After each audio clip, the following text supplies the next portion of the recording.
They sit behind glass, tucked in corners of dusty museums, hung high where no one dares to touch, locked away in basements, attics, and vaults, because some believe that simply owning them is enough to summon disaster.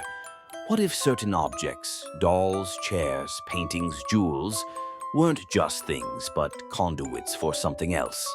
Something darker?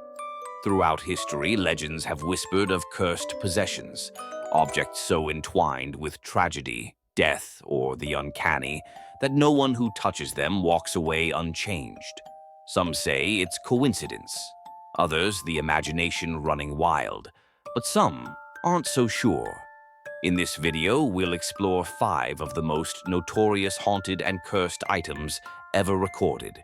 From a child's doll locked behind glass that's said to have caused fatal accidents, to a glittering jewel that left a trail of ruin through royal bloodlines. These are not just ghost stories. Many of these artifacts can still be seen today. You could visit them if you dare. So light a candle, lock your doors, and join us as we ask, can an object truly be cursed? Or is the real power what we believe about it? Let's begin.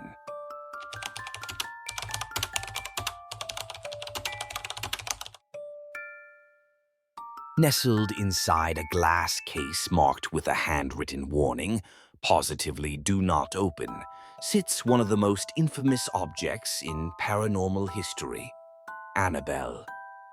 But forget the porcelain-faced doll from the movies. The real Annabelle is a plain, red-haired Raggedy Ann toy. Ordinary in appearance, until you learn what's said to dwell within. The story begins in 1970, when a nursing student named Donna received the doll as a birthday gift from her mother. Soon after, Donna and her roommate began to notice strange things. The doll seemed to change positions on its own. At times, it would appear in a different room entirely. Then came the notes, small scraps of parchment with the message, "Help us," written in a childish scrawl. The girls had no such paper in their apartment. Concerned, they contacted a medium who claimed the doll was inhabited by the spirit of a young girl named Annabelle Higgins. The girls tried to comfort the spirit, allowing it to remain. But the activity escalated. One male visitor reported being physically attacked, scratched, and choked in his sleep after mocking the doll. Frightened, the students contacted famed paranormal investigators Ed and Lorraine Warren. The Warrens determined this was no child's spirit, but a non-human demonic entity using the doll as a vessel.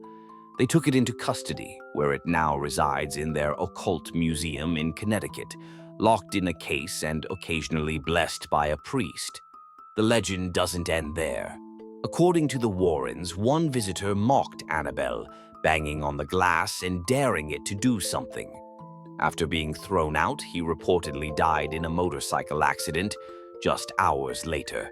Skeptics argue it's all elaborate storytelling, fed by movies like The Conjuring and Annabelle. But believers insist there's something real behind those stitched eyes. Would you dare to stand in front of her glass case and say her name?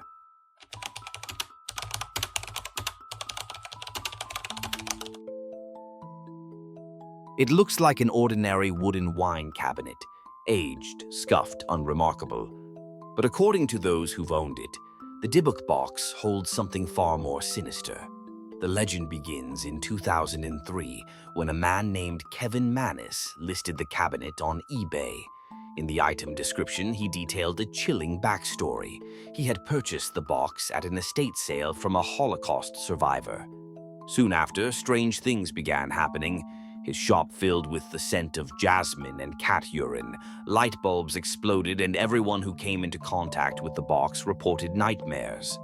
His mother had a stroke the very day he gave it to her as a gift. Other owners of the box claimed their hair fell out. Electronics failed. Shadows moved in the corners of their vision. One man described overwhelming dread. Each owner, it seemed, was desperate to rid themselves of it. According to Jewish folklore, A Dybbuk is a malevolent spirit capable of attaching itself to a living host, and man has claimed this box was its prison. Skeptics suspect the tale was a creative hoax crafted to drive up the eBay price. But the story took on a life of its own. The Dybbuk Box inspired the 2012 horror film The Possession, and its notoriety only grew. In 2018, pop star Post Malone visited Zach Bagans' haunted museum in Las Vegas, where the Dybbuk Box now resides. Witnesses claim Post touched the box, or was merely in the room as it was opened. In the weeks that followed, he was involved in a near-fatal plane emergency, a car crash, and a home invasion, prompting tabloids to whisper, "Was he cursed?" Of course, no scientific evidence supports any supernatural activity, but the Dybbuk Box remains locked away behind glass, surrounded by whispered warnings and uneasy glances. What if it's not the box that's dangerous, but the belief that makes it so?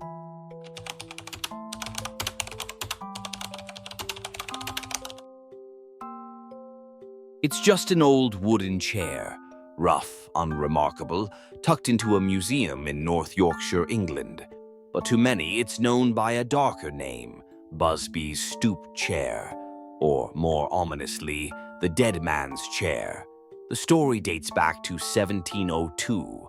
Thomas Busby, a man with a violent temper, was sentenced to death for murdering his father-in-law. The motive? Some say it was a dispute over Busby's beloved drinking chair. As he was led to the gallows, Busby supposedly cursed the seat, declaring that anyone who sat in it would meet a swift and untimely death. At first, the curse was dismissed as local folklore, but over the centuries, too many people died after sitting in that very chair, enough to make even skeptics take notice. During World War II, airmen from a nearby base would visit the pub that housed the chair. Legend says those who sat in it never returned from their bombing missions. Later, a roofer who took a break in the chair fell to his death the same day. A cleaning woman reportedly tripped and died after brushing against it. As the death toll linked to the chair mounted, the pub owner made a decision. In 1972, he donated it to the Thirsk Museum. But even that wasn't enough. To this day, the chair is mounted high on a wall, out of reach, so that no one can sit in it by accident. Is it cursed, or is it just a coincidence spun into legend by centuries of storytelling? The chair doesn't speak, but its silence is chilling. After all, the last thing anyone wants is to be the next chapter in its deadly tale.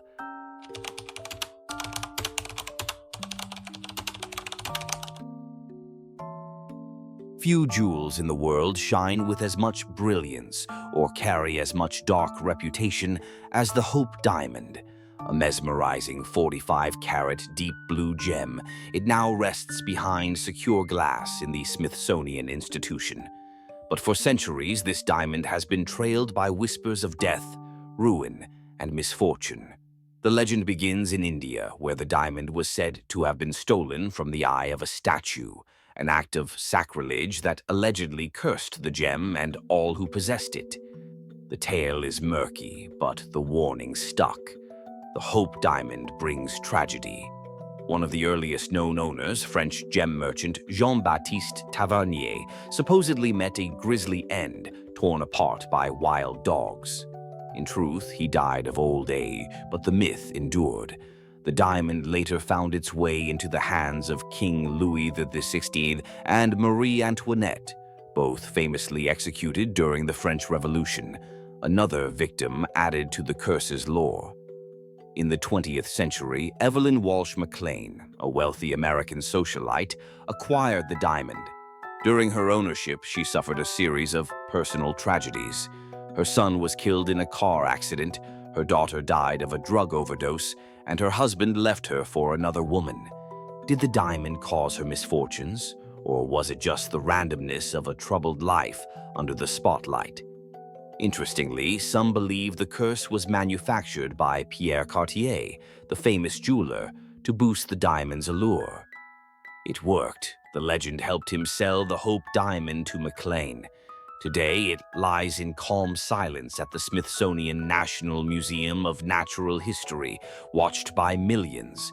Scientists insist it's just a stone, carbon and boron compressed under the earth. But the myth of the curse lingers. Visitors still speak of the long chain of sorrow trailing behind its beauty. Is it coincidence, or something older, darker, embedded in the stone itself?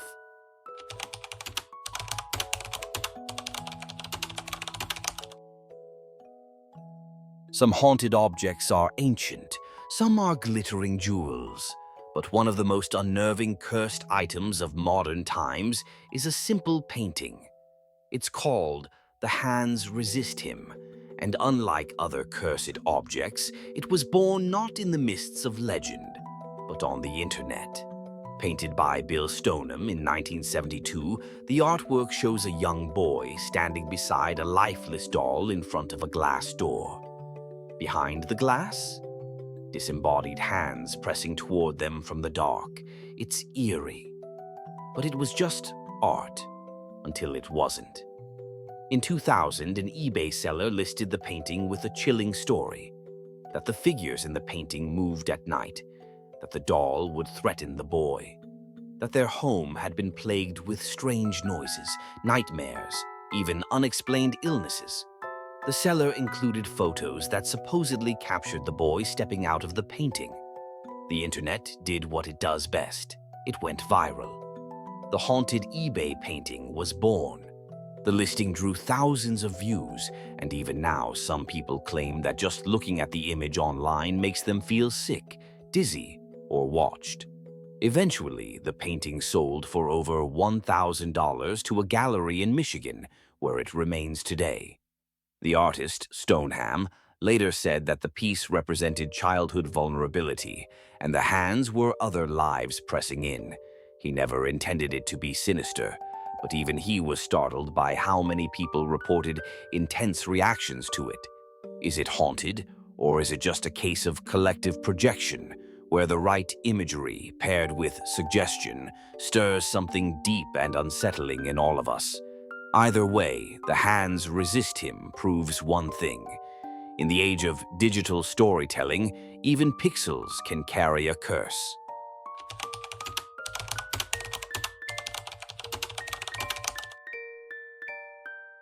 Not every cursed or haunted object gets its own horror movie, but that doesn't mean they're any less unsettling. Here are a few infamous items that just missed our top 5, yet continue to creep out believers and skeptics alike. Robert the Doll. Housed in a museum in Key West, Florida, this early 20th century doll once belonged to a boy named Robert Eugene Otto. Legend says the doll would change expressions, move rooms on its own, and even giggle. Visitors to the museum are warned to ask Robert's permission before taking a photo, or risk being cursed. The walls around his case are covered in letters from people who say they disrespected him and suffered consequences, begging the doll for forgiveness. The Black Orlov Diamond. This 67-carat black diamond, also called the Eye of Brahma, allegedly originated from a desecrated Hindu statue. Since then, it's been tied to multiple suicides and misfortunes among its owners, including Russian royalty and New York jewelers. Today, it's in a secure setting, but its legend lingers. The Crying Boy paintings. Mass-produced images of a sad young boy with tears on his cheek became popular in British homes during the 1950s. But in the 1980s, tabloids reported that homes containing the painting were prone to mysterious fires, and that the paintings themselves often survived unscathed. Firefighters reportedly began refusing to allow the prints in their own homes. Some chalk it up to coincidence or fire-resistant varnish. Others aren't so sure. Each of these items shares a common thread: ordinary objects turned extraordinary by the fear they inspire. Proof that it doesn't take demonic origin stories to unsettle the human imagination. Sometimes all it takes is a pair of unblinking eyes or an unburnt frame. So, what do you think? Are these just eerie stories passed down and polished over time? Or do some objects really carry a darkness that clings to them? Maybe it's psychological, our tendency to connect misfortune to something tangible, to give bad luck a face or a name. Or maybe there really is something to the idea that certain objects absorb energy, memories, or worse, spirits. Museums keep these items behind glass. Owners give them away. Some are too afraid to even say their names out loud. But no matter how skeptically we frame it, stories of cursed possessions have a strange power. They spread, they linger. So here's the question. Would you ever touch one of these objects or bring one into your home? And have you ever encountered something that just felt wrong, like it was watching you? Let us know in the comments, and hey, don't forget to like and subscribe. You wouldn't want the algorithm to curse this video, would you?